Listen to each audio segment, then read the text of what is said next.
Natarajasana English. This asana is quite a difficult asana requiring immense balance, tremendous concentration and focus. You start in the standing position and slowly bend your right leg up. Maximum knee bend, hold with your hand. Now stretch the leg up till you can get to right angles with the floor, parallel to the floor. The left arm is straight with the head, and at that time you make a mudra.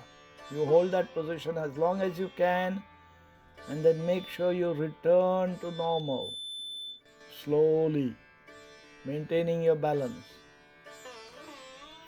Returning is very important.